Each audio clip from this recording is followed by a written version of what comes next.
अस्सलाम वालेकुम। Hello guys, मैं गुलजार अहमद। मैं हूं अम्मा। आप देख रहे हैं जी ऑथेंटिक रिएक्शन यूट्यूब चैनल। आपका हमारे चैनल पर स्वागत है। वेलकम, नमस्ते। अगर आप देखना चाहते हैं इसी तरह की ऑथेंटिक रिएक्शन वीडियोस, आप हमारा चैनल जरूर सब्सक्राइब करें, लाइक करें, शेयर करें, यूं ही अपना प्यार दिखाते रहें। चलो देखें धरुर राठी की वीडियो। पहले देखते हैं वीडियो, उसके बाद देखते हैं अपना ऑथेंटिक रिएक्शन। नमस्कार दोस्तों, राजस्थान के जोधपुर डिस्ट्रिक्ट में एक गांव है भडला करके। यहाँ पर बड़ी गर्मी पड़ती है। गर्मियों में यहाँ पर आमतौर पर तापमान होता है 46 से लेकर 48 डिग्री सेल्सियस के बीच में, और बड़े ही भयंकर रेत के तूफान भी यहाँ पर आते हैं। इस जगह को अगर आप सैटेलाइट से देखोगे तो ये कुछ ऐसी दिखती थी 2015-16 में, लेकिन आज के दिन आप इस जगह की सैटेलाइट इमेज देखेंगे तो आपको ये दिखाई देगा।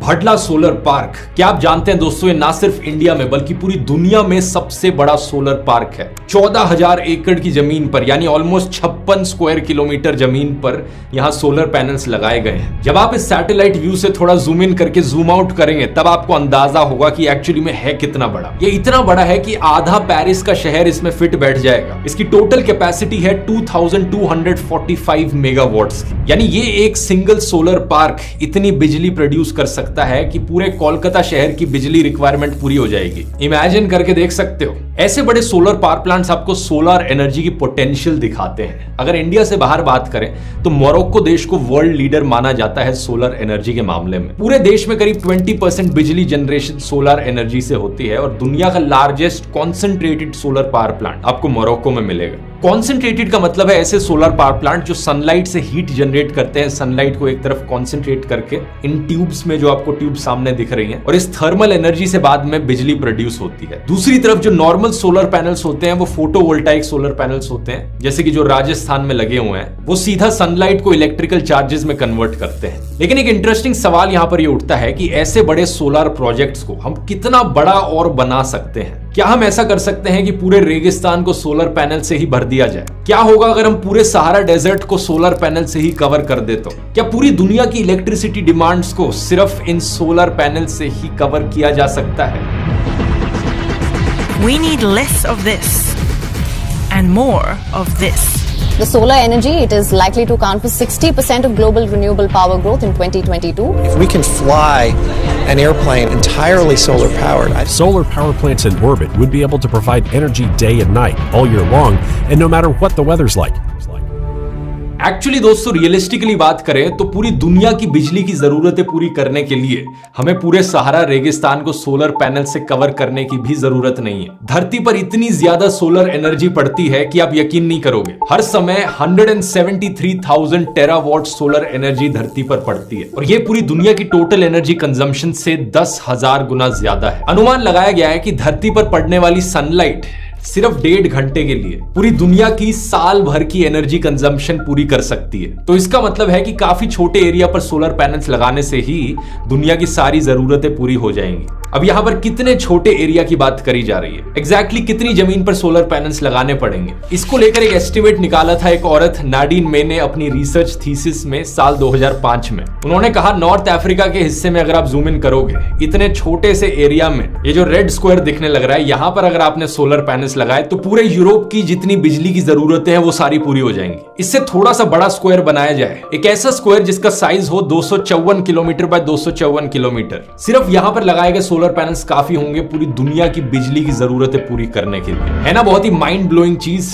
लेकिन ये एस्टिमेट थोड़ा पुराना है, 2005 में किया गया था। तब से लेकर अब तक बहुत ज्यादा डिमांड बढ़ चुकी है दुनिया भर में, तो इससे थोड़ा और ज्यादा रियलिस्टिक एस्टिमेट बनाया गया, जो कि कुछ ऐसा दिखता है। ये आपको मिल जाएगा landartgenerator.org वेबसाइट पर। इसमें अजम्पशंस लगाए गए हैं कि यहां पर लगाए गए सोलर पैनल्स की एफिशिएंसी होगी 20%। इस एस्टिमेट में दुनिया के सिर्फ एक जगह पर सोलर पैनल्स नहीं लगा रखे, बल्कि दुनिया में अलग अलग जगहों पर छोटे छोटे स्क्वायर्स आपको दिख रहे हैं, थोड़ा और डिस्ट्रीब्यूट कर दिया है, और कहा है कि इन जगहों पर अगर इतने बड़े बड़े साइज के सोलर पावर प्लांट्स बनाए जाएंगे तो पूरी दुनिया की रिक्वायरमेंट्स पूरी हो जाएंगी। और क्या अजम्पशंस लिए हैं यहाँ पर ये कैलकुलेशन करते वक्त, और एग्जैक्ट कैलकुलेशंस क्या है, अगर आप ये जानना चाहते हैं तो इस वेबसाइट का लिंक मैं नीचे डिस्क्रिप्शन में डाल दूंगा, आप जाकर देख सकते हैं। लेकिन कुल मिला के बात यह है कि करीब 5 लाख स्क्वायर किलोमीटर की जमीन हमें चाहिए होगी। इतनी बड़ी जमीन पर हमें सोलर पैनल्स लगाने होंगे दुनिया भर की एनर्जी डिमांड मीट करने के लिए। 5 लाख स्क्वायर किलोमीटर बहुत बड़ा साइज लग रहा है सुनने में, लेकिन ये मत भूलिए जो शुरू में मैंने आपको राजस्थान में दुनिया का सबसे बड़ा सोलर पावर प्लांट दिखाया था, उसका साइज था अराउंड 56 स्क्वायर किलोमीटर। तो दुनिया भर में 9000 ऐसे और सोलर पावर प्लांट्स बनाए जाएंगे तो काम हो गया। यहां पर सिर्फ इंडिया की बात करें तो इंडिया की जो पीक इलेक्ट्रिसिटी डिमांड है 9 जून 2022 को देखी गई थी एट रिकॉर्ड ऑफ 210,793 मेगावाट्स, यानी अप्रोक्सीमेटली 2 लाख मेगावाट। और हमने क्या देखा, वो जो राजस्थान वाला सोलर पावर प्लांट है वो तो 2000 मेगावाट से ज्यादा ही जा रहा है। यानी सिर्फ इंडिया की जरूरतें पूरी करने के लिए वैसे ही 100 और पावर प्लांट्स बना दे हम इंडिया में, तो अपने देश की भी सारी बिजली की जरूरतें पूरी हो जाएंगी सिर्फ सोलर एनर्जी का इस्तेमाल करके। अच्छा, एक बार वो दुनिया वाले एस्टिमेट पर वापस आए, वो जो 5 लाख स्क्वायर किलोमीटर वाला एस्टिमेट है, तो कुछ बड़े इंटरेस्टिंग कंपैरिजंस हमें देखने को मिलते हैं। अमेरिका में जो हाईवेज बिछाए गए हैं, अगर जो टोटल एरिया आप सारे हाईवेज का देखोगे वो निकल के आता है अराउंड 94,000 स्क्वायर किलोमीटर, यानी ये करीब 20% हो गया उस 5 लाख की जरूरत तक का। और अमेरिका भी अपने आप में करीब दुनिया की 20% एनर्जी कंज्यूम करता है। इसका मतलब ये हुआ कि अमेरिका ने जितना पैसा स्पेंड किया है सड़कें बिछाने में गाड़ियों के लिए, उतने ही एरिया पर अगर सोलर पैनल्स लगाए जाएं तो अमेरिका की सारी बिजली की डिमांड सिर्फ सोलर एनर्जी से ही पूरी हो जाएगी। ऐसा ही एक बड़ा इंटरेस्टिंग कंपैरिजन है गोल्फ कोर्सेज के साथ। एक टिपिकल गोल्फ कोर्स का साइज होता है 1 स्क्वायर किलोमीटर। दुनिया भर में आज के दिन करीब 40,000 गोल्फ कोर्सेज हैं, यानी उन गोल्फ कोर्सेज की जगह अगर सोलर फार्म्स बनाए जाए तो ऑलमोस्ट 10% रिक्वायरमेंट तो यही पूरी हो गई। तो जाहिर सी बात है सुनने में बहुत अच्छा लगता है ये प्लान। अगर इतना ही अच्छा है तो दुनिया भर की सरकारें कर क्यों नहीं रही? क्योंकि ऑब्वियसली दोस्तों जब हम प्रैक्टिकली सोचने लगते हैं तो कई और प्रॉब्लम्स हैं जो सामने आती हैं। सबसे पहली हो गई जियोपॉलिटिक्स की प्रॉब्लम। अगर ये सहारा डेजर्ट के अराउंड जो देश हैं इन्हीं में ही सोलर पैनल्स लगाए जाएंगे तो बाकी देशों को इन देशों पर डिपेंडेंट रहना पड़ेगा। बहुत ज्यादा पावर आ जाएगी इन देशों के हाथों में, जो कि और देश चाहेंगे नहीं। और एनर्जी के नाम पर वैसे भी इतिहास में बहुत जंग छेड़ी जा चुकी हैं जो तेल के नाम पर हुई है, जैसे क्योंकि तेल कुछ ही देशों में ज्यादा पाया जाता है। अगर सोलर एनर्जी के साथ भी होने लग गया तो फिर से यही प्रॉब्लम्स क्रिएट हो सकती हैं। इसके अलावा दूसरी सबसे बड़ी प्रॉब्लम है एनर्जी को डिस्ट्रीब्यूट करने की। हमने इतने बड़े बड़े सोलर पार्क्स बना दिए, मान लो सहारा डेजर्ट में या बाकी और जगहों पे दुनिया में, उस बिजली को दुनिया के कोने कोने में पहुंचाने तक बहुत पैसा लगेगा, बहुत बिजली खर्च होगी और बहुत वेस्टेज भी होगी। सही सुना आपने, जब बिजली को एक से दूसरी जगह ट्रांसमिट करते हैं तो ट्रांसमिशन में कुछ लॉसेस तो आते ही आते हैं। तीसरी बड़ी प्रॉब्लम आएगी मेंटेनेंस की। इतने सारे सोलर पैनल्स को मेंटेन कौन करेगा? उन्हें रेगुलरली साफ करने की जरूरत होती है, स्पेशली अगर उन्हें रेगिस्तान जैसी जगहों पर लगाया जा रहा है जहां पर रेत के तूफान आते हैं। तो रेत जब सोलर पैनल्स के ऊपर जमा हो जाएगा वो काम नहीं करेंगे ढंग से। तो आप सोचोगे वो जो राजस्थान में सोलर पावर प्लांट बनाया गया है वहां पर इस प्रॉब्लम से कैसे डील किया जा रहा है? तो वहां पर एक्चुअली में दोस्तों 2000 से ज्यादा क्लीनिंग रोबोट्स लगाए गए हैं। तो सोल्यूशन हमारे पास है, लेकिन इस चीज के बारे में भी सोचना होगा। लेकिन इसके बाद अगली बड़ी प्रॉब्लम आएगी लाइफ साइकिल की। ऐसा तो है नहीं कि एक बारी सोलर पैनल्स लगा दिए तो अगले हजारों 10,000 सालों तक वो बिजली प्रोड्यूस करते रहेंगे। इन सोलर पैनल्स का एक लाइफ स्पैन होता है जो कि आमतौर पर 25 साल का होता है। तो 25 साल तक हमें ये इलेक्ट्रिसिटी एनर्जी मिलेगी, उसके बाद हमें इन्हें रिप्लेस करना पड़ेगा। बहुत सारे रिसोर्सेज खर्च होंगे, बहुत सारा पैसा लगेगा। और पैसों की बात करते हुए सबसे बड़ी प्रॉब्लम जो सामने खड़ी है वो तो पैसों की ही है। क्यों नहीं हम पूरे देश में इस राजस्थान सोलर पावर प्लांट के साइज के ही 100 और पावर प्लांट्स बना देते? क्योंकि पैसा नहीं है इतना। कहां से आएगा इसके लिए पैसा? तो इतनी सारी प्रॉब्लम्स हैं हमारे सामने, क्या कोई सोल्यूशन है इन प्रॉब्लम्स का? सोल्यूशन तो बिल्कुल है। एक बड़ा सोल्यूशन जो सामने दिखता है वो ये है कि सोलर एनर्जी को इन बड़े सोलर पार्क्स में इमेजिन करने की जगह इंडिविजुअल लेवल पर इमेजिन करो। बहुत सी जो प्रॉब्लम्स इन बड़े स्केल पर आ रही हैं वो इंडिविजुअल लेवल पर नहीं आएंगी। अगर लोगों ने अपने घरों में सोलर पैनल्स लगाने शुरू कर दिए, जियोपॉलिटिक्स की कोई प्रॉब्लम नहीं है। मेंटेनेंस करना बहुत आसान है क्योंकि इंडिविजुअल लेवल पर मेंटेनेंस होगी, आपकी सोलर कंपनी मेंटेनेंस करेगी। एनर्जी डिस्ट्रीब्यूशन की कोई दिक्कत आएगी नहीं क्योंकि लोग उस बिजली को पहले अपने घर के लिए इस्तेमाल करेंगे, बाद में आगे डिस्ट्रीब्यूट करने की सोचेंगे। और कॉस्ट की बात करी जाए तो सभी लोग फायदे में ही रहेंगे। आज की डेट में रूफटॉप सोलर से सस्ती बिजली नहीं है। चाहे आप इंडिया की किसी भी स्टेट में रहते हो, अगर आपके घर के ऊपर रूफटॉप सोलर लगाने की जगह है तो आपको बहुत फायदा होगा। तो इंडिविजुअल सोलर सिस्टम्स की बात करें दोस्तों, ये दो टाइप्स के होते हैं, एक है ऑन ग्रिड और दूसरा है ऑफ ग्रिड। ऑन ग्रिड का मतलब है कि आपने जो अपने घर में सोलर सिस्टम लगा रखा है वो ग्रिड से कनेक्टेड है। नेट मीटरिंग की फैसिलिटी इसमें आपको मिलती है। मतलब जब धूप निकली हुई है, जो भी बिजली आपके सोलर पैनल्स प्रोड्यूस कर रहे हैं उससे पहले आपके घर को बिजली मिलेगी। ज्यादा बिजली बन रही है तो वो ज्यादा बिजली ग्रिड में चली जाएगी ताकि बाकी लोग इस्तेमाल कर सकें। और जब रात का समय आता है, जब आपके पास सोलर पैनल से बिजली नहीं आ रही है, तो आप ग्रिड से बिजली इस्तेमाल करते हैं। जो आप बिजली इस्तेमाल करेंगे उसकी कॉस्ट आपको भरनी पड़ेगी, लेकिन जो आप बिजली ग्रिड में देंगे उसके लिए आपको पैसे मिलेंगे। तो जो यहां पर नेट बना, सिर्फ वो ही आपका बिजली का बिल आएगा। इसे नेट मीटरिंग कहते हैं। दूसरा ऑप्शन है ऑफ ग्रिड सिस्टम्स। इसका मतलब है कि आपने अपने सोलर सिस्टम्स को ग्रिड से कनेक्ट नहीं कर रखा, आपने उसे एक बैटरी से कनेक्ट कर रखा है। जब रात में सोलर एनर्जी नहीं अवेलेबल है तो बैटरी में जाकर एनर्जी स्टोर होने लग रही है और उस बैटरी का आप इस्तेमाल करते हैं अपने घर की बिजली चलाने के लिए। इस वाले में प्रॉब्लम यह है कि बैटरीज की कॉस्ट अक्सर बहुत हाई होती है, तो इसलिए ऑन ग्रिड सिस्टम लगाना ही फायदेमंद रहता है। लाइफ साइकिल की बात करें तो जैसा मैंने बताया, एक आम सोलर पैनल का एवरेज लाइफ स्पैन होता है 25 साल का। तो एक इंडिविजुअल के पर्सपेक्टिव से ये एक वन टाइम इन्वेस्टमेंट है और अगले 25 सालों तक आपको फ्री इलेक्ट्रिसिटी मिलने लग रही है। ऑब्वियसली यहां पर एक इन्वेस्टमेंट का ब्रेक इवन पॉइंट आएगा जो कि 3 से 5 साल के बीच में आ सकता है। तो पहले 3 से 5 साल आपने इन्वेस्ट किए और उसके बाद आपको इसका रिटर्न मिलना शुरू हुआ और 5 से लेकर 25 सालों में आपको सिर्फ प्रॉफिट ही मिल रहा है। स्पेसिफिकली अगर इंडिया में बात करें तो यहां पर फायदा यह भी है कि इंडियन गवर्नमेंट की तरफ से सब्सिडीज भी मिलती हैं अप टू 94,000 रुपीज अगर आप घर में अपने सोलर पैनल्स लगाना चाहते हो। और ये सब सुनकर अगर आपको भी इंटरेस्ट आने लग रहा है, आपको भी लग रहा है कि आप भी कंसिडर कर सकते हो अपने घर में सोलर पैनल्स लगवाना, तो आज के वीडियो के स्पॉन्सर आपके लिए बहुत हेल्पफुल होंगे। Solar square. Solar square India की भरोसेमंद सोलर कंपनी है, एक प्रोफेशनल ब्रांड जिसे 5000 से ज्यादा घरों ने चुना है। ये प्रॉमिस करते हैं कि सिर्फ 1 दिन लगेगा आपके घर में सोलर इंस्टॉल करने में। पूरा जो प्रोसेस है बहुत ही जल्दी होगा, प्रोफेशनल तरीके से किया जाएगा और हाईएस्ट सेफ्टी स्टैंडर्ड्स के साथ किया जाएगा। आप इनसे फ्री कंसल्टेशन बुक कराइए। 6 आसान किस्तों में आप सोलर ले सकते हैं 0% EMI पे। आपको एक 3D डिजाइन बनाकर दिखाया जाएगा कि वो सोलर पैनल्स इस तरीके से दिखेंगे। ये पूरी कैलकुलेशंस भी आपको करके दिखाएंगे आपके घर के अकॉर्डिंग, लोकेशन और डायरेक्शन को ध्यान में रखते हुए कि आप एग्जैक्टली आपको कितने पैसे खर्च करने पड़ेंगे और कितना पैसा बचा सकते हैं। और जब सोलर पैनल्स लगाने की बात आएगी तो ये प्री फैब्रिकेटेड सोलर स्ट्रक्चर्स भी ऑफर करते हैं जिस पर सोलर पैनल्स लगेंगे, जो कि बहुत स्टेबल है, सेफ है, रस्ट प्रूफ है। बारिश आए, तूफान आए, कोई चिंता की बात नहीं है। और जो सारे गवर्नमेंट की तरफ से परमिट्स की जरूरत है, सब्सिडी की एप्लीकेशंस करनी है, ये सब हैंडल करते हैं आपके बिहाफ पर। अच्छा, और सबसे अच्छी चीज ये है कि एक बार आपने इनसे सोलर पैनल्स लगवा लिए तो ये मेंटेनेंस का ध्यान भी रखेंगे। ये 5 साल की आफ्टर सेल्स सर्विस ऑफर करते हैं जिसमें मंथली क्वार्टरली पैकेजेस होंगे। आपका घर पे आकर ये हेल्थ चेक करेंगे, सोलर सिस्टम का क्लीनिंग और डस्ट रिमूवल सर्विस भी ऑफर करेंगे। तो नीचे डिस्क्रिप्शन में फॉर्म दिया गया है, आप फिल इन कर सकते हैं फ्री कंसल्टेशन बुक करने के लिए, या फिर सीधा व्हाट्सएप भी कर सकते हैं जिसका नंबर नीचे मिल जाएगा।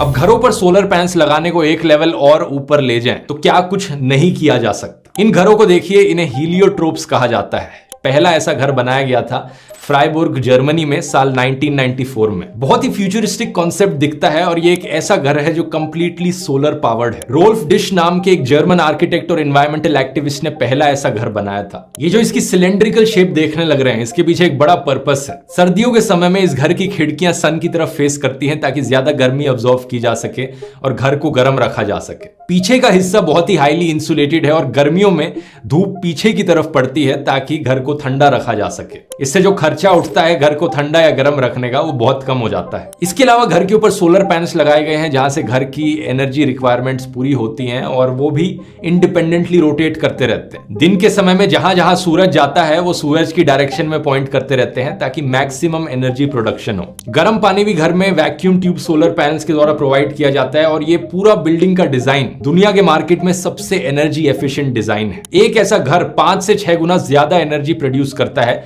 जितना वो कंज्यूम करता है। इसके आर्किटेक्ट इसे प्लस एनर्जी कहते हैं। तो ये कंप्लीटली एमिशन फ्री है, CO2 न्यूट्रल है और 100% रीजेनरेटिव है। तब के बाद से ऐसे कई और हीलियोट्रोप घर बनाए जा चुके हैं और ये फिनोमेना जो है इसे हीलियोट्रोपिज्म कहते हैं। ये नेचर में हमें देखने को मिलता है। जो फूल होते हैं, सनफ्लावर्स होते हैं, वो सन की तरफ फेस करते हैं। दिन के समय में वो फूल खिल जाते हैं और रात के समय में उनके पेटल्स बंद हो जाते हैं। ठीक वो फ्लावर्स जिस तरीके से काम करते हैं, ये घर भी उसी तरीके से काम कर रहे हैं। तो ओवरऑल देखा जाए तो बहुत सी पोटेंशियल है सोलर एनर्जी में अगर हम इंडिविजुअल लेवल पर भी बात करें तो। बेस्ट सोल्यूशन यहां पर यह नहीं है कि सिर्फ इंडिविजुअल सोलर पैनल्स ही लोग अपने घर पर लगाएं और ये सोलर पार्क्स बनाने बंद कर दिए जाएं, या फिर सिर्फ सोलर पार्क्स ही बनाए जाएं, इंडिविजुअल भूल जाओ। जगह को देखकर, पैसों को देखकर और जरूरत को देखकर दोनों का एक कॉम्बिनेशन जरूरी है यहां पर। अब मैंने बहुत तारीफ कर दी इस वीडियो में सोलर एनर्जी की, तो इसकी दूसरी साइड भी आपको बता देनी चाहिए, क्योंकि ऐसा नहीं है कि सोलर एनर्जी एक मैजिक है जिससे दुनिया की सारी प्रॉब्लम सॉल्व हो जाएंगी। इसके कई ड्रॉबैक्स भी हैं और कमियां भी हैं, लेकिन इसके ड्रॉबैक्स वो नहीं है जो शायद आप सोचने लग रहे रहे हो। सबसे बड़ा डिसएडवांटेज जो लोगों को लगता है सोलर एनर्जी का वो ये है कि जब बादल आ जाते हैं या फिर सर्दियों के समय में सोलर एनर्जी इतनी अच्छी काम नहीं करेगी। ये एक बहुत बड़ी मिथ है, क्योंकि अगर समर्स में आप देखेंगे 6 यूनिट पर किलोवाट पर डे प्रोड्यूस हो रहा है, तो मॉनसून के सीजन में ये 3 यूनिट पर किलोवाट पर डे होता है और विंटर्स में 4 यूनिट पर किलोवाट पर डे होता है।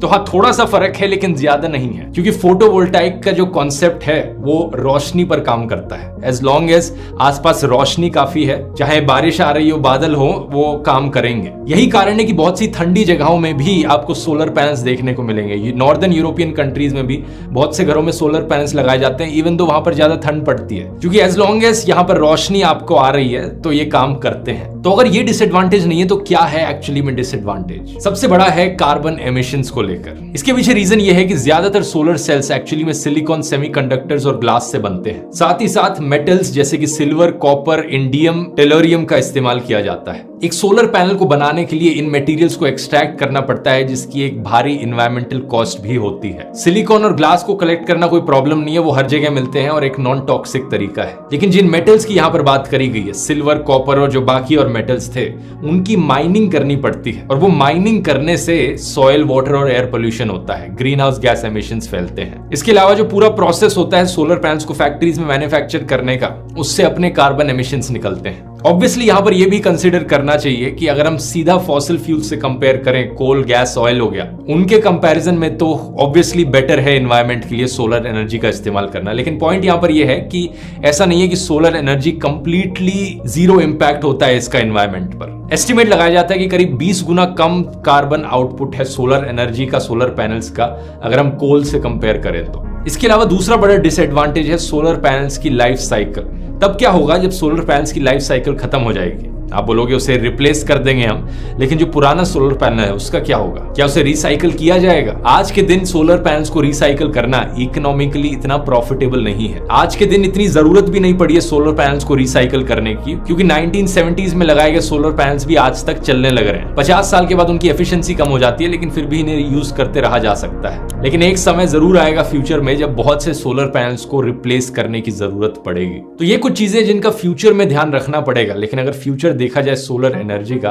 तो वो काफी ब्राइट है। साल भर साल सोलर पैनल्स को प्रोड्यूस करने की कॉस्ट नीचे जाती रह रही है। नई टेक्नोलॉजीज और इनोवेशंस देखने को मिल रही हैं। एफिशिएंसी बढ़ रही है सोलर पैनल्स की। लोग और क्रिएटिव तरीके ढूंढ रहे हैं सोलर एनर्जी को जनरेट करने के, ना सिर्फ जमीन पर, ना सिर्फ घरों में, बल्कि वाटर बॉडीज के ऊपर भी। केरला में आपको फ्लोटिंग सोलर पावर प्लांट्स देखने को मिलेंगे। मालदीव्स में भी ऐसी फ्लोटिंग सोलर पैनल्स बनाए गए हैं टूरिस्ट रिजॉर्ट्स को पावर करने के लिए। ट्रांसपोर्ट के सेक्टर में इनका इंट्रोडक्शन देखने को मिला है। गाड़ियों पर सोलर पैनल्स लगाना शायद आपको इतना इंटरेस्टिंग ना लगे, लेकिन बोट्स और एरोप्लेन्स पर भी इन्हें लगा के टेस्ट किया जा रहा है। सन 21 solar boat Guinness world record hold करती है। सबसे कम समय में एटलांटिक ओशन को क्रॉस किया सिर्फ सोलर एनर्जी के इस्तेमाल पे। सोलर इंपल्स 2 एक एरोप्लेन है जिस पर 17,000 सोलर सेल्स लगाए गए हैं उसके विंग्स पर। 40,000 किलोमीटर ये प्लेन उड़ चुका है बिना किसी फ्यूल का इस्तेमाल करें। और इन सारे क्रिएटिव आइडियाज को अगर हम और फ्यूचर में लेकर जाएं तो और भी फ्यूचरिस्टिक आइडियाज डिस्कस किए जा रहे हैं, जैसे कि सोलर पैनल्स को स्पेस में लगाना। एक्चुअली एक फन फैक्ट यहां पर सुनकर आपको शायद सरप्राइजिंग लगे, सबसे पहला इस्तेमाल सोलर एनर्जी का स्पेसक्राफ्ट्स ने ही किया था। 1950s में स्पेसक्राफ्ट वैनगार्ड 1 पर लॉन्च करी गई पहली आर्टिफिशियल सैटेलाइट जिस पर सोलर सेल्स लगे थे।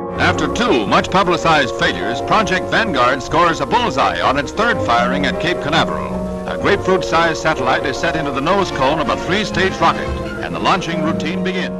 आज के दिन तक ये सैटेलाइट ऑर्बिट में चलने लग रही है। आज के दिन 50 से ज्यादा ब्रिटिश टेक्नोलॉजी ऑर्गेनाइजेशंस जैसे कि Airbus, UK space energy initiative, ये सब साथ में आए हैं कोलैबोरेट करने के लिए कि एक सोलर पावर प्लांट स्पेस में बनाया जाए। इनका आइडिया है कि एक ऑर्बिटिंग पावर प्लांट हो, जैसे सैटेलाइट धरती के अराउंड ऑर्बिट करती रहती हैं, हम इतने सारे सोलर पैनल्स लगाए हैं कि वो इतनी ज्यादा एनर्जी प्रोड्यूस करे कि उसे धरती पर बीम डाउन करके इस्तेमाल किया जा सके। ये कहते हैं कि माइक्रोवेव्स का इस्तेमाल करेंगे धरती पर उस एनर्जी को बीम करने के लिए और इस्तेमाल करने के लिए। बहुत सी प्रॉब्लम्स जो धरती पर होती हैं, जैसे कि रात आ जाती है, बादल आ जाते हैं, बारिश आ जाती है, डस्ट आता है, ये सारी प्रॉब्लम्स स्पेस में देखने को नहीं मिलेंगी। तो एस्टिमेट लगाया जाता है कि ऐसा सोलर सिस्टम जो स्पेस में लगाया जाएगा वो 13 गुना ज्यादा एनर्जी प्रोड्यूस करेगा धरती पर लगाए गए सेम सोलर सिस्टम से। इनका प्लान है कि 2035 तक ये हकीकत बन पाए, लेकिन टाइम ही हमें बताएगा कि कितना पॉसिबल हो सकता है। आज के इस वीडियो के लिए इतना ही। अगर ये वीडियो पसंद आया और टेक्नोलॉजी और साइंस रिलेटेड वीडियोस देख सकते हो आप इस प्लेलिस्ट पर क्लिक करके। बहुत बहुत धन्यवाद।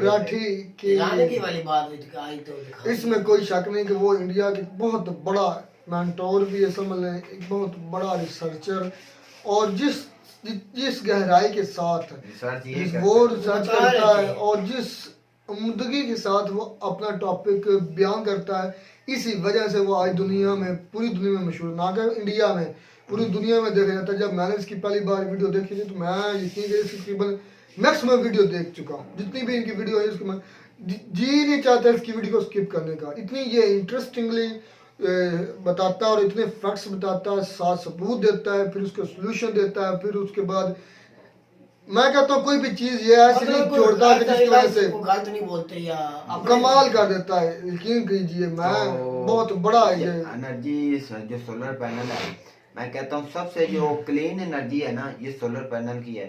तो इंडिया में जो राकेश बता रहा है, तो मैंने तो बोला था कि जो इंडिया है वो सबसे ऊपर होगा।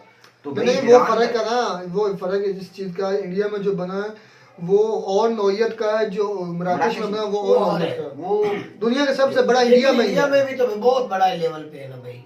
नहीं, सबसे जो ज्यादा बिजली पैदा करता है वो तो मराकश ही करता है ना, सोलर से। हाँ, सोलर।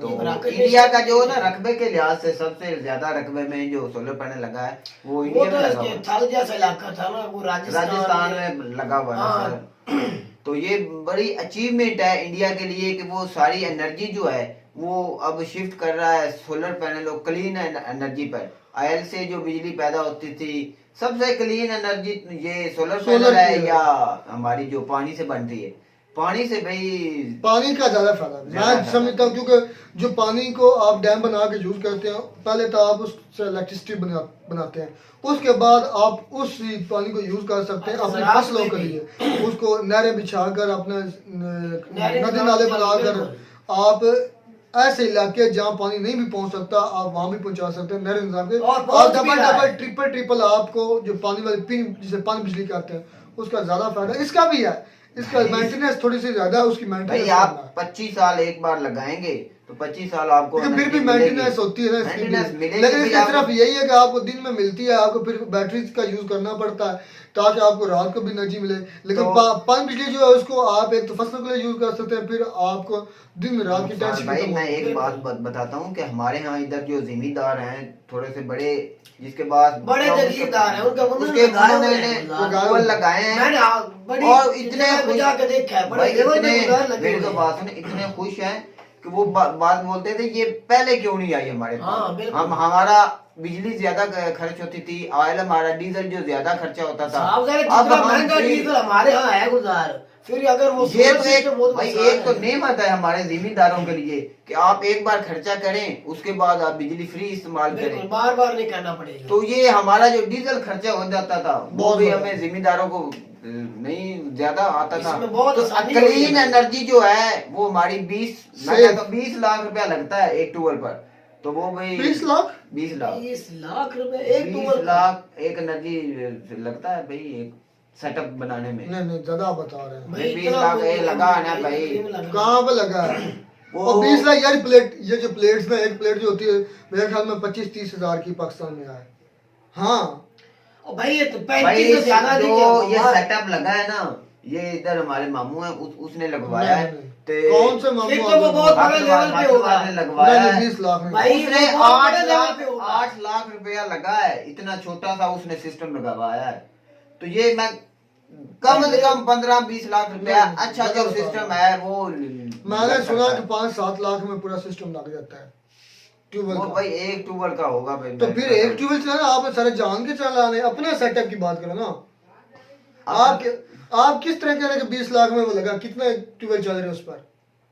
भाई जो थोड़ा सा बड़ा लेवल का है ना उसमें 20 लाख लगता है, जो थोड़ा सा छोटे लेवल का है भाई जितना उसकी जो बोर के मोटर के हिसाब से चलता है ना उसमें 7-8 कम से कम 7-8 मेरी तो बात सुने, आप 10 लाख रुपया लगाते हैं, आपका 25 साल वो फ्री चले, आपने क्या और लेना? नहीं मेंटेनेंस 1 साल भाई मेंटेनेंस, बैटरी भी निकाल जाती है, कोई 3-4 साल तो निकालती है। हमारे गांव तो के 1 साल में जो बिजली वो 3 लाख में तो उसने लगवाया अपने छत के ऊपर 3 लाख रुपए भाई वो छत का और वो घर का तो और हिसाब होता ना, 3 लाख रुपए में तो उसने लगवाया है। या 7-8 लाख में सुना, 7-8 लाख में सेटअप लग जाता है। 7-8 लाख में अच्छा सेटअप, घर का जो निजाम चलाने में वो कितना लगेगा? वो 2-2.5-3 लाख में मैं बता रहा हूँ 3 लाख में लगा है। 3 लाख भाई वो पंखा चला लेगा, बल्ब चला लेगा, मोटर तो नहीं ना चलाएगा।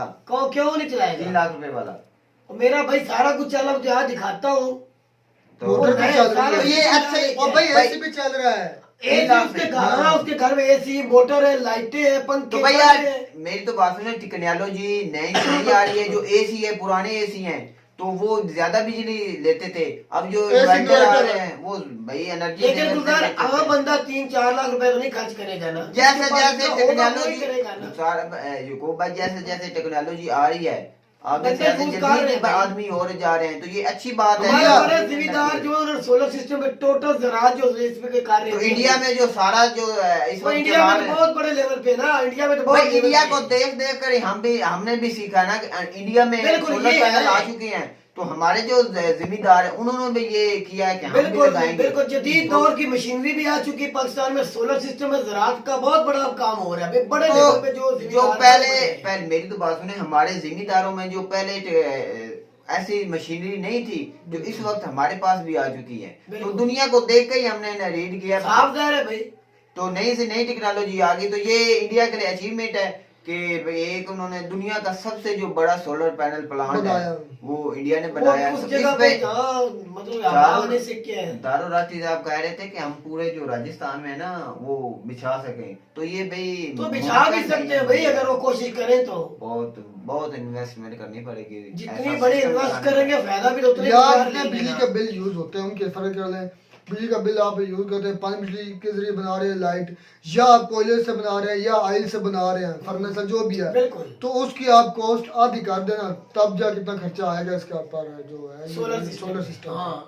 जो पानी से बनती है उसका तो कोई भी खर्चा उसका तो नहीं ना, उसका तो फायदा है, उसका तो पानी ज़राअत को सबसे म्यारी और सबसे सेफ वो पानी में। एक तो आपकी फसलों को आपकी जिम्मेदार भी उससे सैराब होगी, उनको पानी मिलेगा, उसके बाद आपको कोई माहौल में कोई ऐसी चीज नहीं जाएगी, सैलाब आता है ना, फ्लड आता है वो भी रुक जाएगा।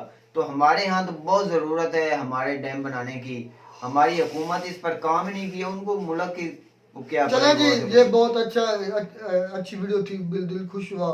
ध्रुव राठी साहब बहुत अच्छे, इनके इंफॉर्मेशन बहुत कमाल की होती है। जो वीडियो हम देखते हैं भी वो नजर जो है कमाल की वीडियो होती है, कमाल की जमकती के हम 1 सेकंड के लिए भी ऐसा नहीं लगता कि ऐसे मूवी देख रहे हैं, मतलब बोर ही नहीं होता। तो उम्मीद करते हैं आपको हमारी वीडियो अच्छी लगी होगी, अगर वीडियो अच्छी लगी हो तो हमारे चैनल को जरूर सब्सक्राइब कीजिएगा। मिलता है नई वीडियो में किसी नए टॉपिक के साथ, तब तक दीजिए इजाजत, अल्लाह हाफिज़।